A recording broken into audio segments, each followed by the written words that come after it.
এদিকে মনোহরদীতে মেধাবী শিক্ষার্থীদের বৃত্তি প্রদান ও সংবর্ধনা অনুষ্ঠান অনুষ্ঠিত হয়েছে। নরসিংদী থেকে মোহাম্মদ এমরুল ইসলামের প্রতিবেদনে থাকছে বিস্তারিত। নরসিংদীর মনোহরদী উপজেলার লেবুতলা ইউনিয়নে মেধাবী শিক্ষার্থীদের উৎসাহিত করতে বৃত্তি প্রদান ও সংবর্ধনা অনুষ্ঠান অনুষ্ঠিত হয়েছে। শনিবার ১৮ জুলাই বিকেলে গাঙ্কুলকান্দি ভূঁইয়া বাজার সংলগ্ন মাঠে নবদিগন্ত ক্লাবের আয়োজনে এ অনুষ্ঠান অনুষ্ঠিত হয়। অনুষ্ঠানে সভাপতিত্ব করেন নবদিগন্ত ক্লাবের চেয়ারম্যান ও নরসিংদী সরকারি কলেজের অধ্যক্ষ প্রফেসর মোশতাক আহমেদ ভূঁইয়া। প্রধান অতিথি হিসেবে উপস্থিত ছিলেন স্বাস্থ্য ও পরিবার কল্যাণ মন্ত্রী সর্দার সাখাওয়াত হোসেন বকুল। তিনি বলেন, শিক্ষাই জাতির উন্নয়নের প্রধান হাতিয়ার। মেধাবী শিক্ষার্থীদের যথাযথ মূল্যায়ন ও উৎসাহ প্রদান করলে তারাই ভবিষ্যতে দেশ ও জাতির নেতৃত্ব দেবে।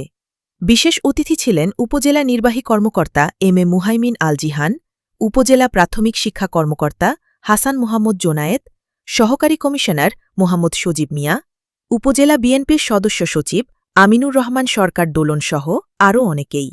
এ সময় শিক্ষক, শিক্ষার্থী, অভিভাবক, সাংবাদিক এবং বিএনপি ও অঙ্গ সহযোগী সংগঠনের নেতাকর্মীরা উপস্থিত ছিলেন। অনুষ্ঠান শেষে বিভিন্ন শিক্ষা প্রতিষ্ঠানের কৃতী শিক্ষার্থীদের হাতে বৃত্তি ও ক্রেস্ট তুলে দেন প্রধান অতিথি।